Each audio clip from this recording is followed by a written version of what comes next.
Before I say anything else, I just want to say this is going to be the longer version of a video that I had planned. So this is going to be the long version of how to get to Springtron on any difficulty. There will be a shorter version that'll be about 5 minutes that cuts out a lot of this, and this version will be more in-depth, a lot more strategy talk, just a lot more stuff in general. There'll be a little bit of a bonus at the end of this, so if you're interested in that, stick around and see that. Thanks for watching, guys, and hope you enjoy the rest of the video. Now the video will resume as normal.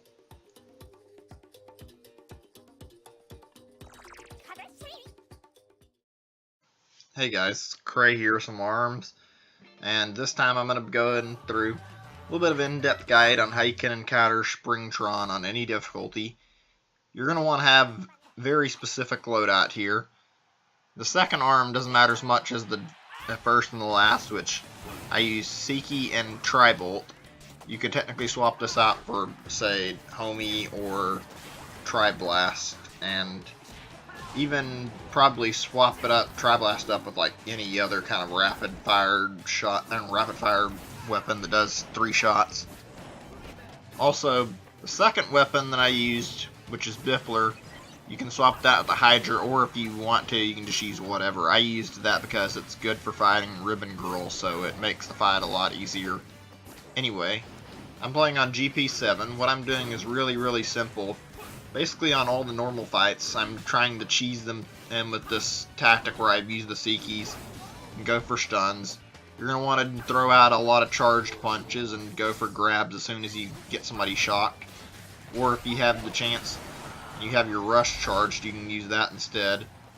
Also, a very big thing to this that you shouldn't be afraid to do is whenever you know you're going to lose a fight and you can't come back from it, you're going to want to save and quit, because you can't lose even one round when you're trying to reach this guy. I tested when you're doing this, if you go 2-1 in like a best of 3, then you end up automatically losing your chance at Springtron. This means every match has to be a 2-0.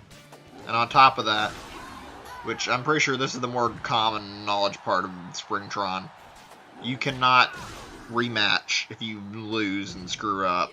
Like, you don't get an option to rematch, period. So that's why you want to save and quit a lot, to ensure that no matter what, you don't have any problems. And that way you can go back and get a free do-over if you do mess up. It can get a little infuriating at times, because that means you have to keep doing the same segments over and over, but it's overall pretty simple. Just do what I'm doing. I recommend a fighter like Springman or Min, somebody like that. Or if you want to, maybe Bark and Bite, Bite and Bark, excuse me, but that's because they have Homie, and they also have, or not Homie, they have a Seiki, and they have, if I believe it's a Popper, I don't remember or if that's what it is, but they have 2 of the items that you need for this by default, so yeah. It's not necessary really, but it helps a lot. Anyway, I think I've said all I need to say here, or so. I'm going to wait until the next fight that I feel like I need some commenting, and I'm going to give commentary there. And not all these are going to need any commentary. Most of these are pretty straightforward, and the strat works for most of them, so yeah. Okay. I'll see you guys in the next part.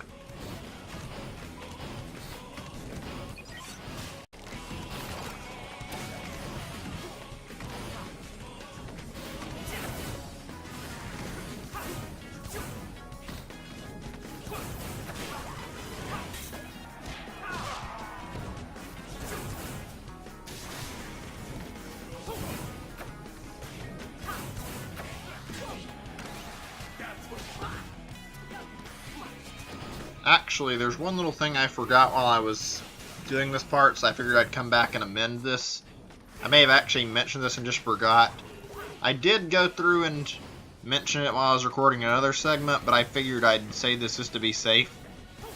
When you're seeing another opponent and you want to use your rush, the best timing to use it is when you see them throw out their arms or when they're jumping. That way you can catch them off guard when they don't have a chance to attack, so just figured I'd try to get that advice out there now. It helps out a lot if you're playing on a harder difficulty, especially GP7, so just wanted to make sure you guys knew that. Anyway, now I will be actually waiting until the next part to say anything else. I just wanted to make sure that I threw out any tips I could. This one's kind of important for the beginning. That's why I decided to come back and make this change. See you guys in the next part now, later.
Alright, so this part I felt needed commentary for one particular reason.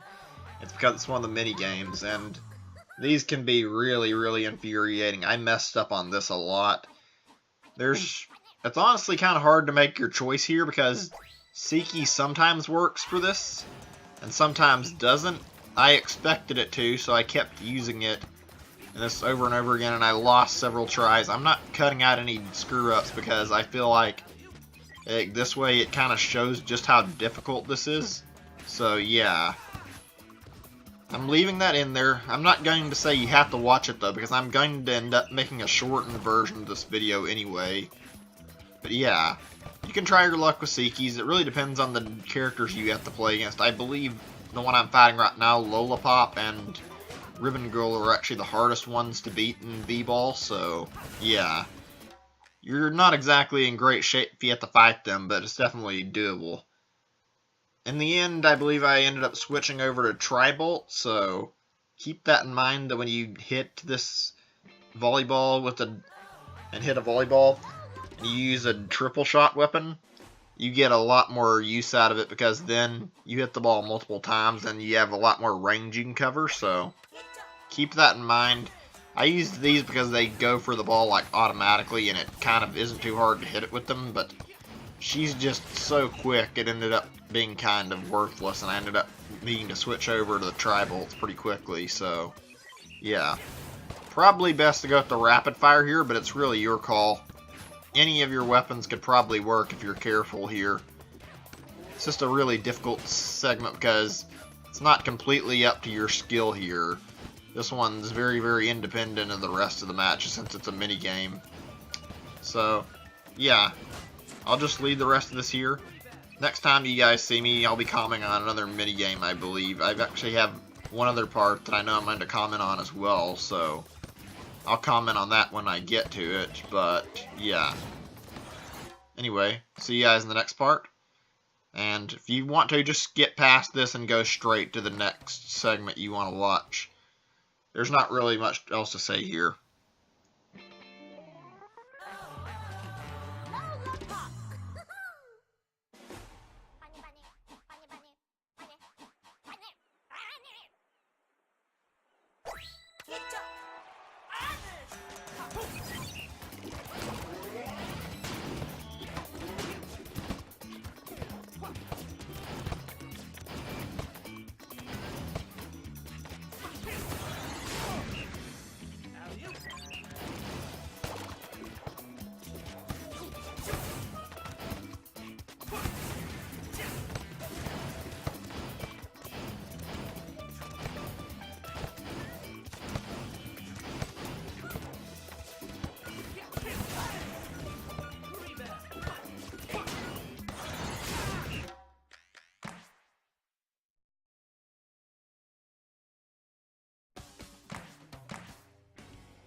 Alright, so this part is surprisingly difficult. Don't be surprised if you have trouble with it. I'm extremely lucky that I got this on the first shot. Basically, this is where things get kind of hard.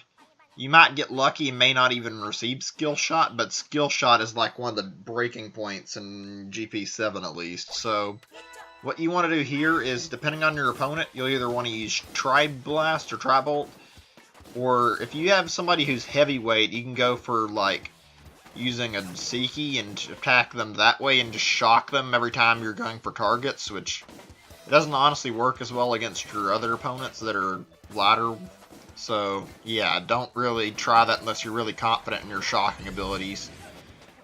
The Tri-Bolts work particularly well for this because the fact that they can shoot out to the side and they cover a lot of range and they can easily hit a lot of targets, so makes it easy to combo attacks with them. You kind of also want to be hitting your opponent if you can, like aim your shots so you'll stun them and you can actually go and get your shots and hit them easier. Just want to make sure you get that. I took a pretty severe beating here where I almost lost because I had missed out on a lot of targets, so just be warned, even if you're doing really good, you can lose a lot of points in a hurry, so don't get in a rush. You can probably do the same thing I did here with any triple shot weapon, to be honest, but I found that Tri-Bolts work the best for this. It really just depends. I'm not sure how viable the others are. Anyway, that's it for this part. Actually, I think this is where I fought Ribbon Girl, so I'll continue talking anyway. This is the part where I had the most trouble, I think. This fight is really, really difficult. I'm sure a lot of people, at least people who play Ribbon Girl, can do pretty well in this segment. I'd stuck with my instinct of trying to use the Biffler. Unfortunately, it didn't work out, and I ended up switching to Seiki. I personally think that these are still the better option. I just couldn't get very good shots when I was trying. I don't know why. First match was easy for me. Not really hard to win, and if you're careful, but you really have to be very, very careful. And she can basically just shoot her arms out and it'll break your attacks, because I believe her arms are both considered heavier than the Biffler or the Hydra, so yeah. They work well because she jumps a lot, and these are both really, really vertical arms that go up for a lot of height. The only problem is this CPU reads your inputs, so you're kind of fighting the CPU trying to lure them into jumping, and it's not really guaranteed to work. Even if it does, you have to make sure you're very, very precise with your aiming, so yeah. It's a little unfortunate, but if you're careful, you can still do it. Otherwise, you have the Seiki, it's basically just the same as otherwise, and you would in any other match, except you're trying to figure out where they're going to land, so yeah. Not much else I can say here, just be careful with your rushes. I forgot a bit of a tip earlier, which is when you start rushing, you want to make sure you immediately go for and waiting until somebody has their arms out, so that way you can actually go and try to attack them as soon as you get a shot and not wait too long. It's not always easy to pull off. Very, very difficult most of the time. So, yeah, that's pretty much it for this part. I don't know what else to really say besides maybe use the bombs to your advantage when you get a shot, but this fight can be kind of really, really difficult.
Alright, so here we are. Match 9. This is arguably the hardest part of the entire Springtron and segment where you're trying to reach him, so what I recommend is that you save and quit before you reach this point, and for your secondary arm, as long as you haven't fought Ribbon Girl, you can go ahead and toss out your Biffler Hydra and swap it for an arm of choice. You're still going to need your Seekies probably if you're intending to cheese. Maybe the Tri-Bolts too. I forgot to swap my arms. I was actually going to, and I wanted to fight a Springtron with normal arms that I actually like a lot, but kind of forgot. So that's really important. Focus on winning the match. One thing that you should know is that whatever you win the match on in your 9th match is what you will fight Springtron on. So whatever stage you're on will be your stage for him. He doesn't have his own stage, so yeah. A thing that you could use for picking a stage you like and you want to actually make sure you don't get a stage you don't like. You want to fight him on a stage you know you've got a better chance at. Then go for picking that character that, and for the specific stage you don't want to play on, except for Max Brass, because, well, you wouldn't fight him on that stage anyway, so it wouldn't really matter. So yeah, try to keep in mind the fact that your character influences the stage pick. Make sure your arms are all set up right, and if you win this and you've done everything right, then you should fight him. I'll continue commenting once I fight him again, so yeah. I'll stop this here and I'll resume commenting when we get to him.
Okay, here it is. This is the most important part of the video. You just got your 9th KO, or you won your 9th round, I should say. You're going to encounter Springtron if you did all your steps right, and this fight is extremely hard, and you've only got one shot at it, so yeah. You're going to want to know what to do here, probably. I used Tri-Bolts for this fight. Really, any arm you're good at could work, as long as you're careful. This is a very, very challenging fight, to say the least. So I'll try to explain what he does. You can see there he has a shockwave. What happens is when he uses that shockwave, he nullifies any of your arms that are out. So if you're attacking him, all he has to do is use that shockwave, and he'll be able to disable your arm that's currently out, or both of your arms that are currently out if you have both of them out. So you want to be careful for that.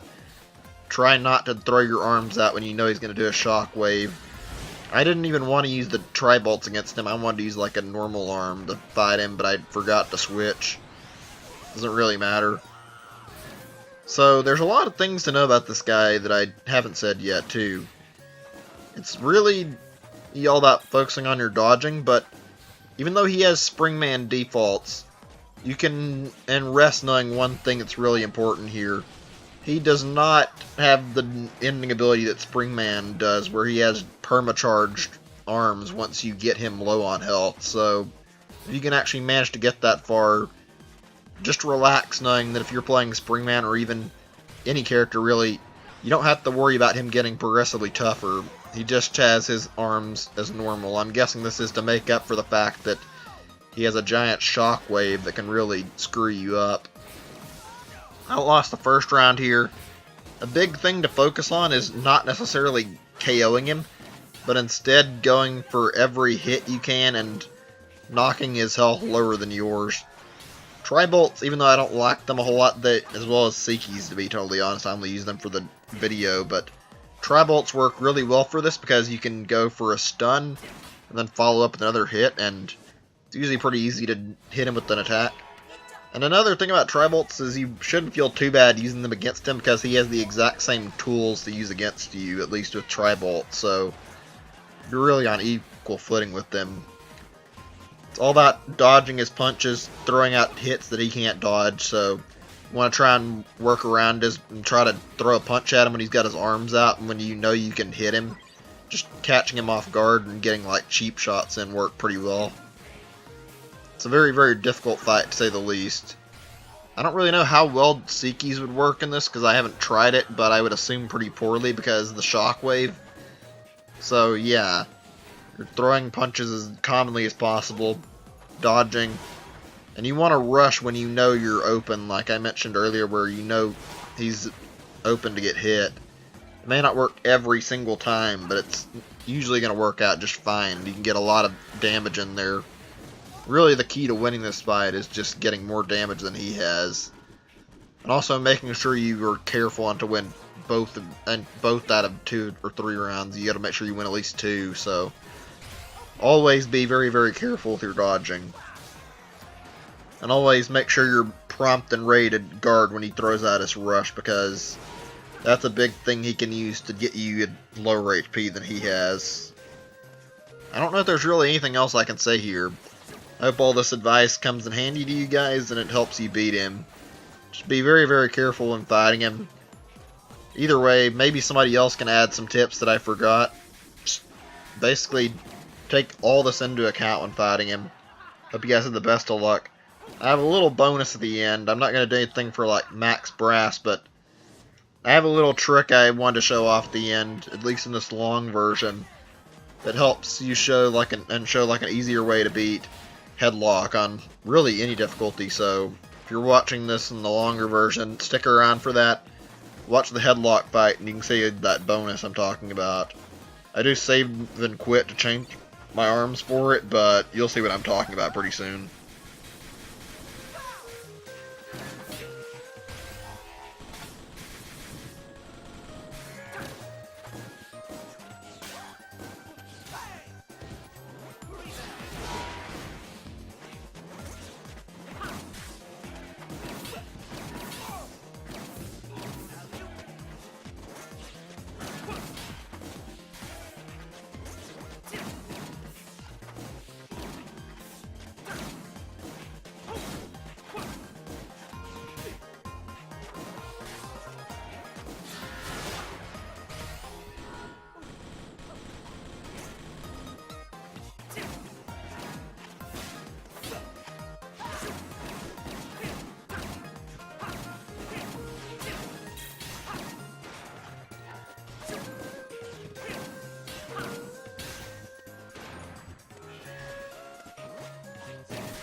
Alright, so here it is, the bonus I was talking about. You'll probably notice that earlier I equipped some clapbacks. You're going to want to use those here against Headlock, trust me. If you wanted to go through GP7 and you had a lot of trouble, well, these things help tremendously. It's kind of obvious what's going to happen here, but when you use these, as long as you take these and you throw them out frequently, then you can redirect his punches, and since he's got 6 arms, you can redirect quite a lot of punches, and it only takes 1 punch getting redirect to actually hit him, so yeah. The idea is have these things out very, very frequently, but not all the time. You want to have them out when he's about to punch you, commonly. And you also want to try and take the higher ground with them. It's a lot harder to get these things positioned right if you're lower than he is, so just keep that in mind. Really easy to pull off. Not exactly too hard. I messed up on this first fight and I lost, but that's because this fight is just hard no matter what. I still beat him in the other 2 rounds, but yeah. Pretty much just throw these things out there, reflect his punches, make sure you're reflecting them at an angle that'll hit himself with, which isn't too hard to pull off, honestly, and you're pretty much guaranteed to win. Another thing you should make sure you do, which I guess this is probably more common knowledge, but when he's in red, you want to rush him, so yeah. I don't think I actually had enough rush here to do that, or maybe I did and I just forgot, but yeah. Ended up getting KO'd. I think I was just trying to save it, but yeah. Remember that, it worked. This worked with like any of his arm choices. I probably would have been better off going for the rush. I think I got overconfident and thought I'd be able to hit him with his own punch pretty easily, and yeah, it messed up. So yeah, real easy. If you were interested in seeing the bonus, this is it. It's an easy way to beat a Headlock. Just use these clapbacks and reflect all his attacks. These things are actually really, really amazing at destroying Headlock. All his punches get reflected so easily, and yeah. You shouldn't have much difficulty using these things. Hope this instructional video is overall really useful to you guys. And I don't really have anything else to add. If you don't believe me about the clapbacks thing, just keep watching the fight. Just because I messed up on the first round means nothing. Thanks for watching, guys. I will be seeing you in the next video. And if you didn't like this, that's fine. Like I said, there's the shortened version of this. Or if you just didn't like this period, I'm going to be making other videos that aren't arms related, so hope you guys enjoy those videos. Thank you so much for watching, guys. And I hope to see you in the next video. Bye, guys. And I guess I'll end it here.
Yes!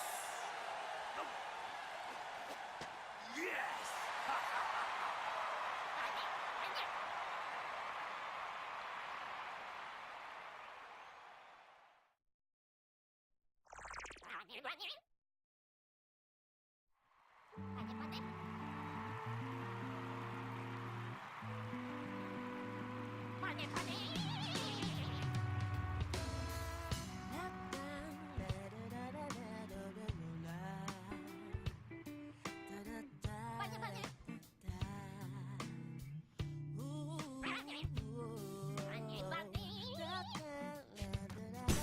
Bring to the top!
Thanks, everyone. Time to unwind.